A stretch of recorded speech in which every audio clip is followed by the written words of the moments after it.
My way, or the highway, and in the driveway is a nice range. Cause I grind through the climb, I invite pain. You'll never hear me, bitch, nah, I don't complain. Just gotta flip the switch and you can go and obtain anything you want, anything you need. Your mind's got the key ingredient, it's belief. They deceive with the negativity, but I just slide right by that energy. Even when you feel low, you can still go. Even when you feel slow, you can still go. Even when there's no hope, you can still go. I never answer to no, man, I still go. Go, go, go, go, go, go, go, go, go, go, go, go, go, go, go. What's going on, everybody? Welcome to the Gallop Out. I'm your host, Ryan Anderson, and today we are previewing something new. We're not previewing a sequence or a race card in particular. We're rather going to focus on the two-day $5,000 Belmont Stakes contest presented by NYRABETS. And I'm not much of a tournament player, which is a good thing because I am joined by three of the best tournament players in the country. I'm going to bring them on. My name twin, it's Ryan Petruniak. Ryan, what's going on? What's up, Ryan? I got Chris Couples in the show as well. Chris, how you doing today? Oh, pretty good. And last but certainly not least, I got Eminem, Matt Miller. Matt, how are you today? All good. Yeah, I'm used to MGM more than Eminem, but I'm either one. We're good. Thank you. Nice to be here.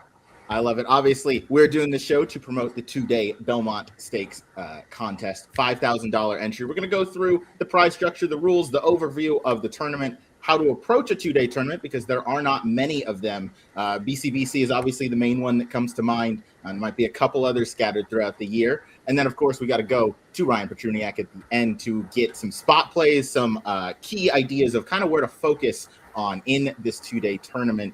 But first, obviously, we all want to shout out our guy, Jackson Muniz, out at NYRABETS now. Hopefully, he will, well, not hopefully, he's going to absolutely kill it out there in the contest scene. This is, the start to something beautiful, I'd like to say. And I know we're all excited for him. Totally agree. He's going to be great. He's got a whole bunch of friends behind him. And I mean this with complete sincerity.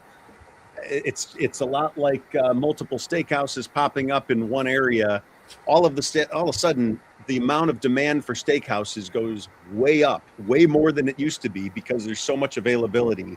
I'd say NYRABETS and doing whatever they're going to do to improve tournaments and grow them, I think is great for the ecosystem as a whole. So I think we're all rooting for them. Absolutely. We won't waste any more time. We'll check in with the chat real quick. We have Amanda Couples in the chat. Amanda, all my favorite guys. It's nice to see you in here. Ruben Jimenez, Ryan, the greatest race caller of all time. Haven't called a race since that stream on Derby Day that we aren't supposed to talk about anymore. So without further ado, we'll get into the contest for this weekend. $5,000 buy-in. It is closed as of this moment. So everybody that is entered is entered. I'm going to pull up the prize structure right now. And rather, this is the overview of the race. So online, on track at Saratoga, Friday, June 5th. That's tomorrow through Saturday, June 6th. $5,000 buy-in, $3,500 bankroll, $1,500 to the prize pool for BCBC seats and cash. I will pull up the prize structure now. Pretty top heavy here. Pays out to the top four, which is worth mentioning. Obviously, first place, this is based on 75 entries, and they do have at least 75 entries from sources inside the building. First place, 50%, estimated $56K, and a 2026 BCBC seat down at Keeneland. Second place, 25%, $28,000 and change 2026 BCBC seat.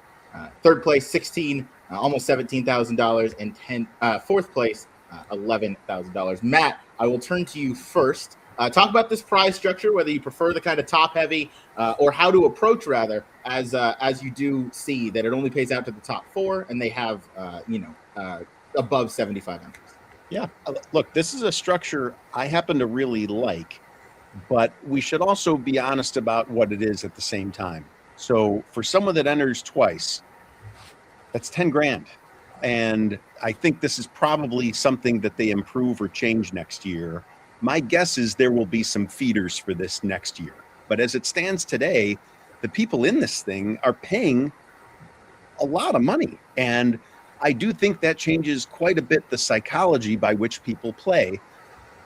If you put in 10 grand into this thing, you don't have to pull it back up. But do you really want third or fourth? Like that's not the right risk reward ratio for this at all. It doesn't.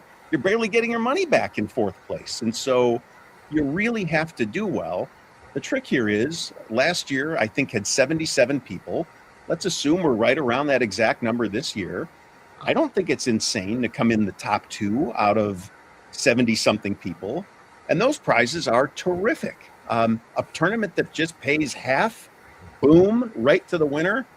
Love it. And they've definitely made that second place well worth it with the $10,000 added seat. And so from a prize structure standpoint, I happen to like this one, but this favors people that really want to go for it. This is not good for people that want to leave some gunpowder, dry. It's not great for people that want to make sure to go home with some of their balance. I mean, there's no way to do that and to do well in this tournament. It's almost impossible. It's one or the other. And okay, so for an aggressive player, I like this quite a bit, but it is different. So it does force one to kind of look into the strategies for winning much more. I'm thinking of some of the other ADWs that have tournaments that will pay the same prize to the top 5 or whatever.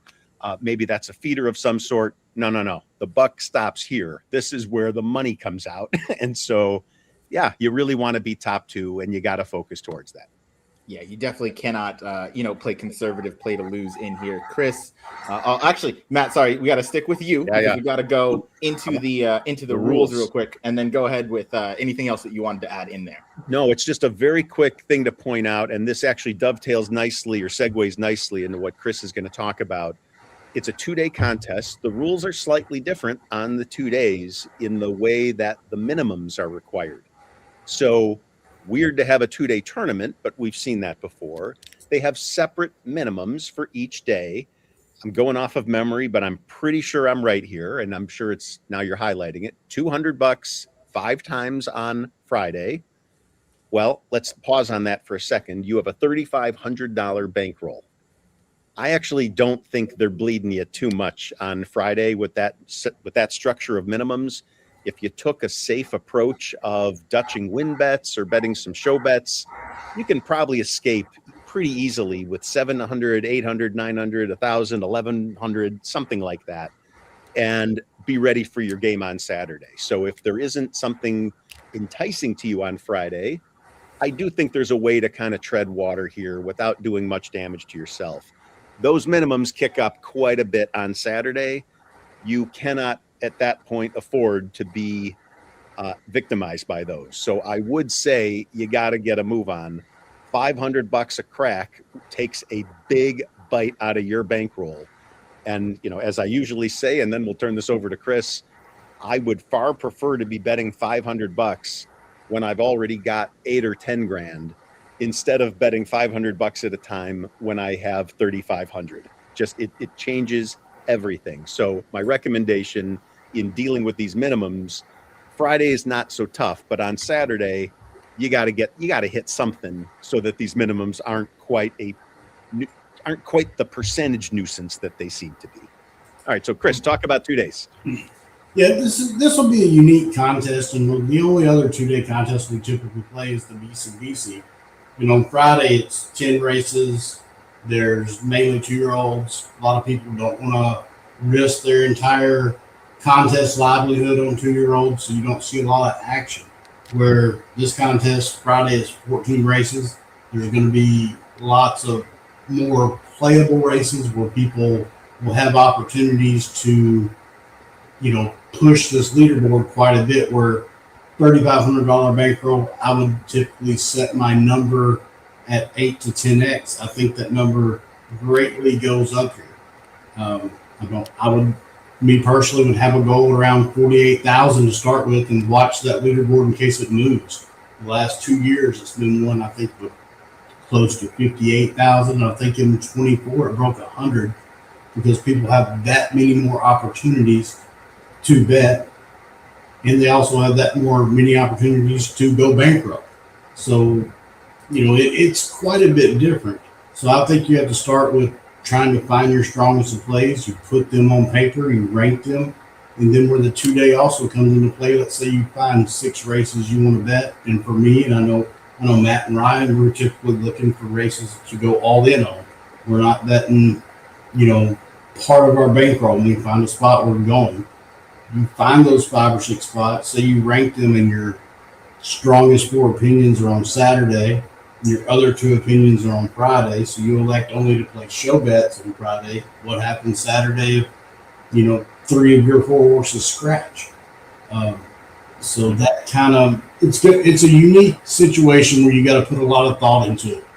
Me personally, unless all my strong opinions are on Saturday, I would want to try to double up tomorrow on Friday, and then play your strongest opinions as you go. Watch the leaderboard because your goal and your number may move. So it's funny. I was just going to jump in and ask you that question because, again, I try to focus on the mindset of the player, and I think most players in a Belmont contest don't want to be out before Belmont Day. That just feels kind of silly, and so Chris, I'm like you here. I would run a zig when others are zagging. I'm absolutely looking for my first big push on Friday. Yes, you can navigate the minimums like we talked about, but I don't think people are going to be hitting the same stuff with the same strength on Friday like they will on Saturday. I agree, and like I said, with that many more opportunities and races being a lot more playable than they were on Breeders' Cup Friday, you could see somebody or multiple somebodies hit big exactas or trifectas where they risk little of their bankroll and make a big score. So that $45,000 to $52,000 target range could move up significantly, or you could see it stay mellow. But I'm going to say with one of the greatest things about playing a contest in New York, I played the Saturday contest quite a bit, and we will see that structure change and grow over the next year as Jackson gets his hands on it. But the CAW cut off at 2 minutes. You don't have to worry about these big drops. You're going to get your morning lines are more accurate because you don't have the CAWs involved. You can play more aggressively on your stronger opinions and not have to worry about betting an even money shot that gets to the quarter pole at 2 to 5. I love it.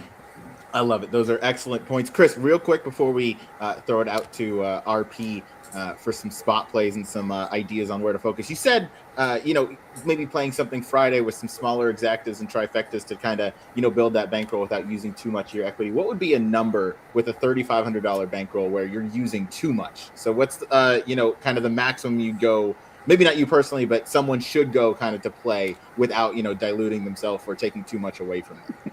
Well, people have different play styles. For me, it's going to be, I'm either, on Friday, the minimums are a $200 bet on 5 races. I'm either playing a $200 show bet to conserve that $200, or I'm playing my $3,500 on a strong opinion to try to get to 7, 8,000, 9, 10, whatever it may be. I'm not going to dink and dunk $200 or more than If I'm betting more than $200 on Friday, it would be $3,500. There would be no in between. There you go. I like it. I'll bring up Ryan Petruniak. Ryan, question for you before we get into kind of how you would approach, this Friday to Saturday contest. Or actually, that is my question to you. How would you recommend someone approach a 2-day contest like this? Either try and survive Friday or get into Saturday, and then help us guide us through some focus points that you kind of found as you looked through these 2 days of racing at Belmont and Saratoga.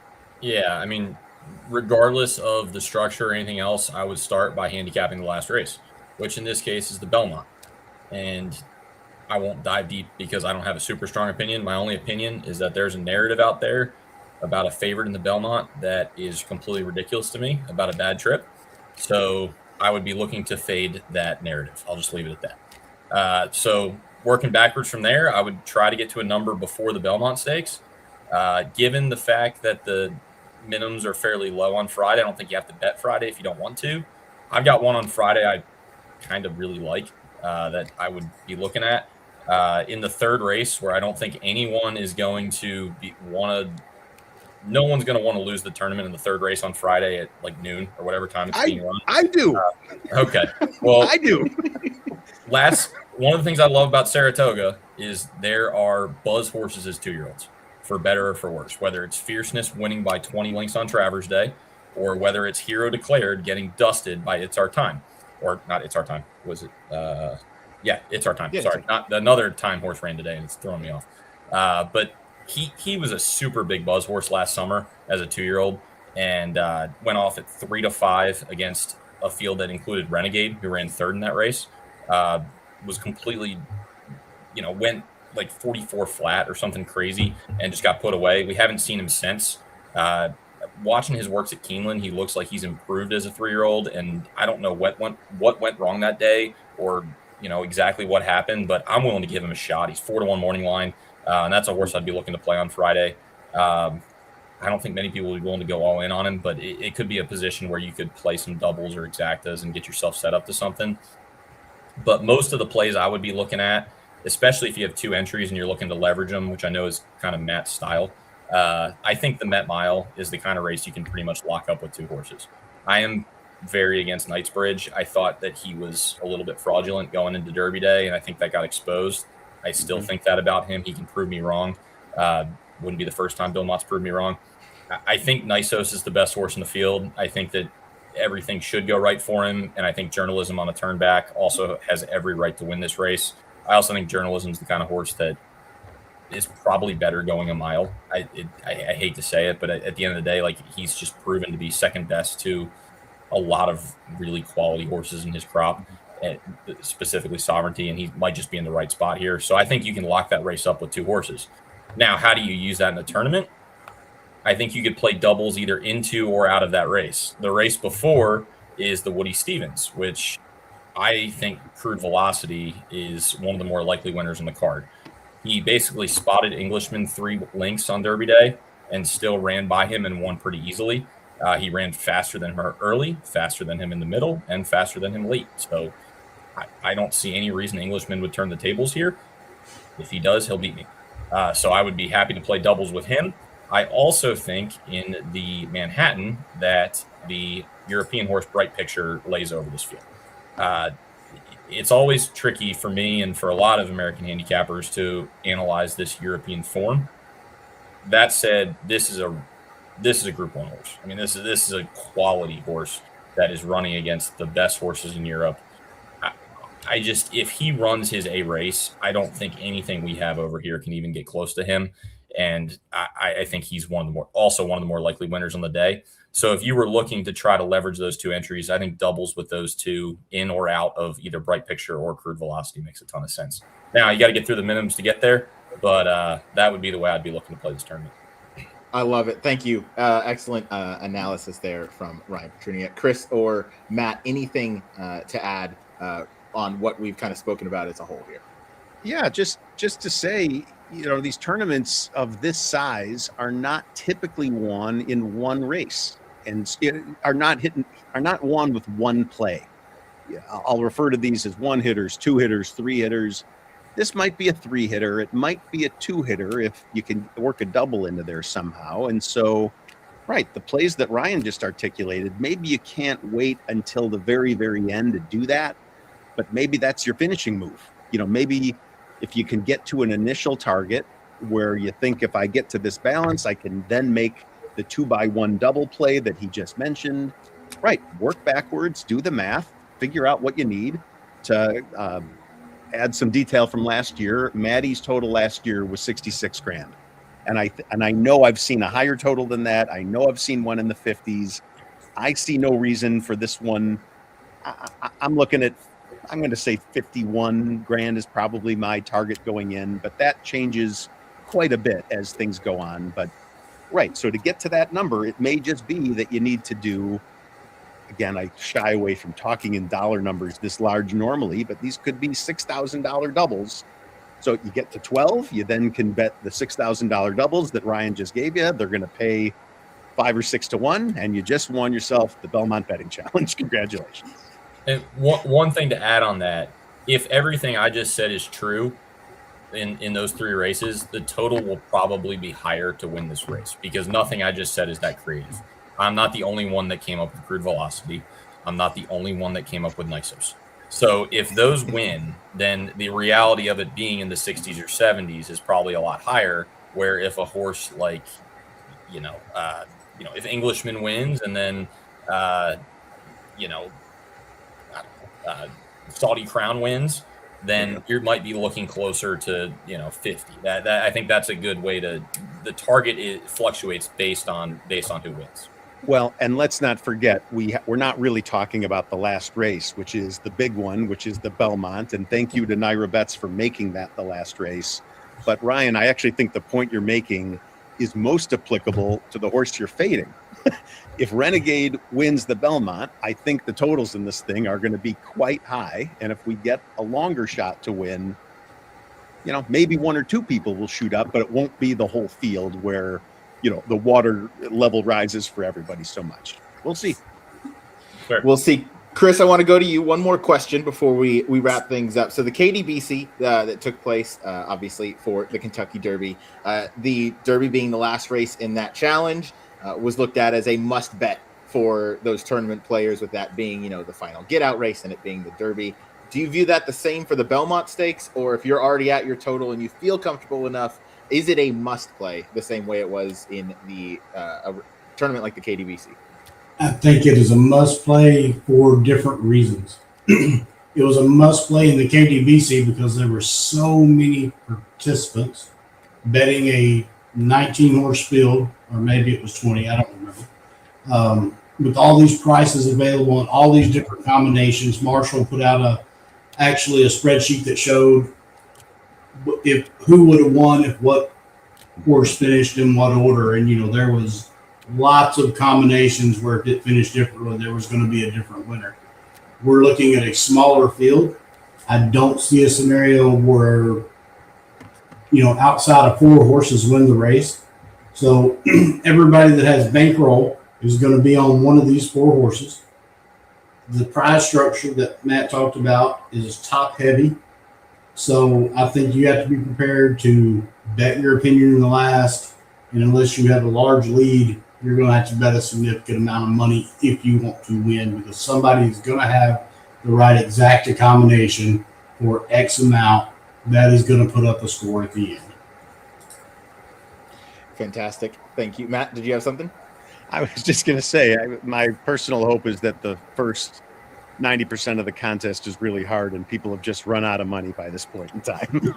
We'll see. I mean, we've seen contests like that before where totals all end up low because all the horses that were supposed to win didn't. And okay, you might be able to get away with something lower than that. Let's see.